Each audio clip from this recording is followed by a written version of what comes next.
slightly distorted account of the Trinity, what Dr. Barrett calls a manipulated Trinity. Though this approach preserved the distinction between the persons of the Trinity, it wrongly divided the singular being and essence of the Trinity, ascribing different attributes to different persons, for example, authority to the Father, submission to the Son, and thereby dividing God's supreme and singular will. Over the past several decades, this approach to the Trinity gained significant traction in evangelical circles through popular study Bibles, textbooks, journals, and conferences, and through its promotion in some of the largest, most influential schools of pastoral training in North America and the United Kingdom. Sadly, this largely revisionist work of catechesis has been largely successful. Many evangelical Christians today have come to believe that the manipulated Trinity is orthodox Christian teaching. It is not, and this is why we should welcome Dr. Barrett's invitation to travel back in time. If we have lost touch with the supreme foundation of Christian teaching, if we have received poor training from our contemporaries, then we must find better, more faithful teachers, even if that means looking to the past. By God's grace, such teachers exist, and they can help us better appreciate who, what, and how the Triune God has revealed Himself to be in Holy Scripture. That said, our journey to the past is not for the sake of the past, but for the sake of a better future.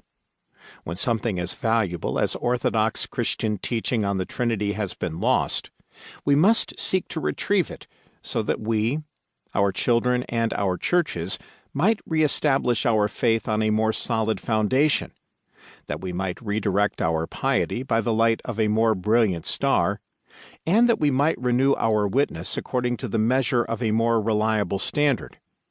We should welcome Dr. Barrett's invitation to travel back in time so that, by the help of God's sovereign Word and Spirit, we too might join the chorus of saints in heaven and earth throughout all ages in offering the thrice holy Trinity the worship that He alone deserves. So buckle up and enjoy your trip. Dr. Barrett is a skillful driver and a reliable guide. Which brings me to one final reason you should accept Dr. Barrett's invitation to rediscover the unmanipulated Trinity. One of the major missteps recent Trinitarian theology took was to suggest that the Trinity is only meaningful insofar as we can demonstrate its usefulness for various practical, social, and political ends. But this is to get things utterly backward. The Trinity does not exist for our sake or for the sake of our agendas. The Triune God is not a means to an end. We exist for Him. 1 Corinthians chapter 8, verse 6. The Trinity is an end in Himself. Romans chapter 11, verse 36. Therefore, studying the Trinity, seeking better to know and understand, to cherish and adore, to worship and serve the Triune God, needs no justification beyond itself.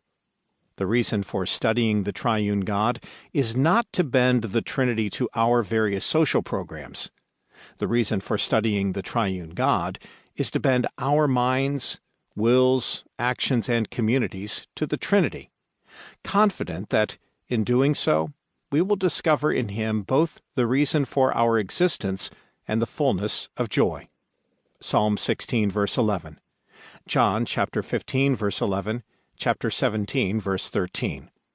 Scott R. Swain, President, and James Woodrow Hassel Professor of Systematic Theology, Reformed Theological Seminary, Orlando, Florida. Chapter 1. Trinity Drift. Therefore we must pay much closer attention to what we have heard, lest we drift away from it. Hebrews chapter 2, verse 1. All that is gold does not glitter. Not all those who wander are lost. The old that is strong does not wither. Deep roots are not reached by the frost. J.R.R. Tolkien, The Fellowship of the Ring. Dagon and Ebenezer. Dad, what's an Ebenezer? It was an honest question. Our family